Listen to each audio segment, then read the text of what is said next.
నల్లమల ప్రాంత అభివృద్ధికి ప్రత్యేక ప్రణాళికలు రెడీ చేస్తున్నామన్నారు సీఎం రేవంత్ రెడ్డి. పోడు భూములను వ్యవసాయానికి అనుకూలంగా మారుస్తున్నామన్నారు. నాగర్ కర్నూలు జిల్లా మాచారంలో ఇందిరా సౌర గిరిజల వికాసం పథకాన్ని ప్రారంభించారు సీఎం. నల్లమల డిక్లరేషన్ను ఆవిష్కరించారు.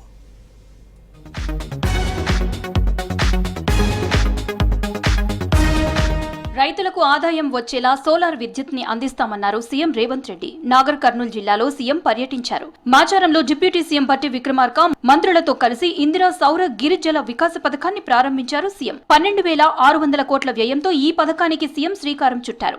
ఒక్కో యూనిట్ కి 6 లక్షల చొప్పున రైతులకు రేవంత్ సర్కార్ 100% సబ్సిడీ ఇవ్వనుంది. 6.67 లక్షల ఎకరాలు సాగులోకి తీసుకురావడమే లక్ష్యమన్నారు సీఎం. తెలంగాణ ప్రజలందరికీ నేను ఒక విజ్ఞప్తి చేయదలుచుకున్నా. నా సొంత ప్రాంతం అచ్చపేట ప్రాంతం. ఈనాడు ఏ రైతు కూడా విద్యుత్ వినియోగాన్ని చేసే మోటార్లు కాదు, రాబోయే 100 రోజుల్లో ప్రతి రైతుకు సోలారు విద్యుత్ మోటార్ను అందించి సోలారు విద్యుత్ ఉత్పత్తి మోటార్లకే కాదు, రేపు భవిష్యత్తులో అదనంగా సోలారు విద్యుత్తును ఉత్పత్తి చేసి ప్రభుత్వానికి అమ్మే విధంగా రైతులతో ముఖాముఖి నిర్వహించారు సీఎం రేవంత్. అచ్చంపేటను ఆదర్శంగా తీర్చిదిద్దుతామన్నారు. 100 రోజుల్లో నియోజకవర్గంలోని అందరు రైతులకు సోలార్ పంపు సెట్లు అందిస్తామన్నారు. రైతులతో ముఖాముఖి నిర్వహించిన సీఎం రేవంత్ రెడ్డి అచ్చంపేటను ఆదర్శంగా తీర్చిదిద్దుతామన్నారు. 100 రోజుల్లో చెంచులకు ఇందిరమ్మ ఇండ్లు మంజూరు చేస్తామని హామీ ఇచ్చారు. ఈ ఆదివాసీలకు చెంచుల కాడికి మాత్రము ఏమన్నా స్పెషల్ గా ఏదన్నా చెంచులది ఏదన్నా సీతక్క ఈ చెంచుల మందం ఏం చేయాలో ఒకసారి చూసి ప్లాన్ చేయరు. ఏదంటే ప్రత్యేకంగా వీళ్ళకి ఏదన్నా స్కీమ్ పెట్టి ఇచ్చేద్దాం. వచ్చే వారంలో ఇండ్ల సార్ ఎక్కడ ఇండ్ల సార్ ఇక్కడనే ఉన్నాడు. ఇండ్లు ఇచ్చే సార్ అడగాల్సిన సీతక్కని ఇవ్వాల్సింది ఈసారు 10 రోజులలో మీకు అందరికి మన చెంచులు ఎంతమంది ఉన్నారు అందరికి ఇండ్లు ఇచ్చే బాధ్యత నాది. సరేనా? మళ్ళీ వస్తా.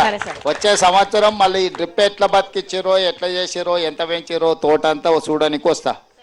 ప్రభుత్వం రైతుల కోసం 60,000 కోట్లు ఖర్చు చేసిందన్నారు సీఎం రేవంత్ రెడ్డి. సన్నాలు పండించే రైతులకు మద్దతు ధరతో పాటు 500 బోనస్ ఇస్తున్నామన్నారు. వరి వేస్తే ఉరే అనే పరిస్థితి నుంచి వరి వేస్తే సిరి అనే పరిస్థితులు కల్పించామన్నారు. పేదలందరికీ సన్నబియ్యం అందించి వారి ఆత్మ గౌరవాన్ని పెంచామన్నారు. కొందరు కడుపు నిండా విషం పెట్టుకుని ప్రభుత్వంపై విష ప్రచారం చేస్తున్నారన్నారు.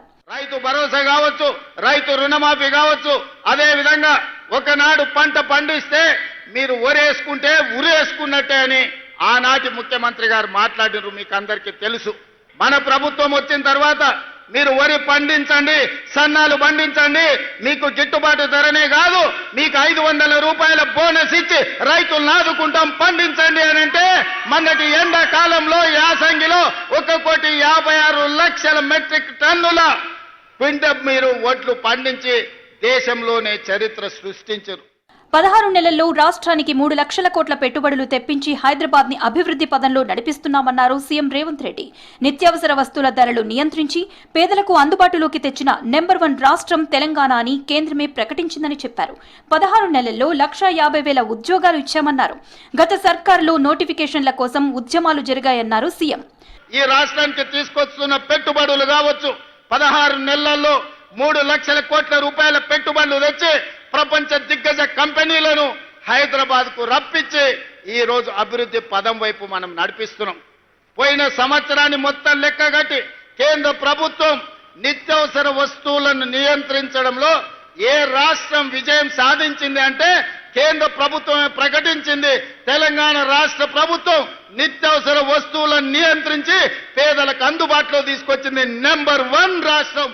ఆర్టీసీ బస్సులకు పెట్రోల్ బంకులకు మహిళలను ఓనర్లను చేశామన్నారు సీఎం రేవంత్. 1000 మెగావాట్ల సోలార్ ఉత్పత్తి ప్లాంట్లను మహిళా సంఘాలకు అప్పగించామన్నారు. మహిళా సంఘాల ఉత్పత్తులను ప్రపంచమంతా చేరవేసేలా వివిధ కంపెనీలతో ఒప్పందం చేసుకున్నామన్నారు. ఆడబిడ్డలను ఆర్థికంగా నిలబెట్టేందుకు సర్కార్ ప్రణాళిక చేస్తుందన్నారు సీఎం. శిల్పారామం చుట్టుముట్టూతంటే కోటీశ్వర్లే ఉంటారు, మల్టీనేషనల్ కంపెనీలు ఉంటాయని చర్చ జరిగేది. విప్రో, ఇన్ఫోసిస్, మైక్రోసాఫ్ట్ లాంటి ప్రపంచ దిగ్గజ కంపెనీలకు అక్కడ ఆఫీసులు ఉన్నాయి. ప్రపంచ కంపెనీలతో పోటీ పడే విధంగా మా ఆడబిడ్డలకు శిల్పారామం పక్కన 3.5 ఎకరాల భూమి కేటాయించి 106 స్టాళ్లు పెట్టి వాళ్ళ ఉత్పత్తులన్నిటిని అమ్ముకోవడానికి వాళ్ళ ఆత్మ గౌరవం నిలబడే విధంగా అదానీ అంబానీలతో పోటీ పడే విధంగా ఇవాళ మా ఆడబిడ్డలకు అవకాశం కల్పించింది. పాకిస్తాన్తో యుద్ధం విషయంలో ఇందిరమ్మలా ప్రధాని మోదీ వ్యవహరించాలన్నారు సీఎం రేవంత్. ఇందిరమ్మలా ముందుండి దేశాన్ని రక్షించాలన్నారు. పౌరుషం కలిగిన నాయకురాలు ఇందిరమ్మ అని తెలిపారు. 54 ఏళ్ల క్రితమే ఇందిరమ్మ ధైర్యంగా పాకిస్తాన్, బంగ్లాదేశ్లను 2 దేశాలుగా ప్రకటించారన్నారు. అలా మోదీ సర్కార్ కూడా పాకిస్తాన్తో యుద్ధం చేసి అంతం చేయాలన్నారు రేవంత్. ఇవాళ నిన్నగాక మొన్న జరిగిన పహల్గాం నేపథ్యంలో ఇండియా పాకిస్తాన్ యుద్ధం జరిగిన తర్వాత ప్రధానమంత్రి ఎట్లా ఉండాలంటే ఇందిరమ్మ లాగా ఉండాలి, నిటారుగా నిలబడి దేశాన్ని రక్షించాలి.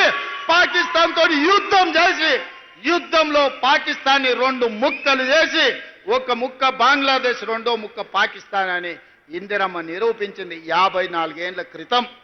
అలాంటి పౌరుషం కలిగిన నాయకురాలు ఈ దేశానికి ప్రధానమంత్రిగా ఉంటే. మాచారం నుంచి రోడ్డు మార్గాన సొంత గ్రామం వంగూరు మండలం కొండారెడ్డిపల్లికి చేరుకున్నారు సీఎం రేవంత్ రెడ్డి. స్థానిక ఆంజనేయ స్వామి ఆలయంలో కుటుంబ సమేతంగా పూజలు చేశారు. తర్వాత స్థానికులతో ముచ్చటించారు.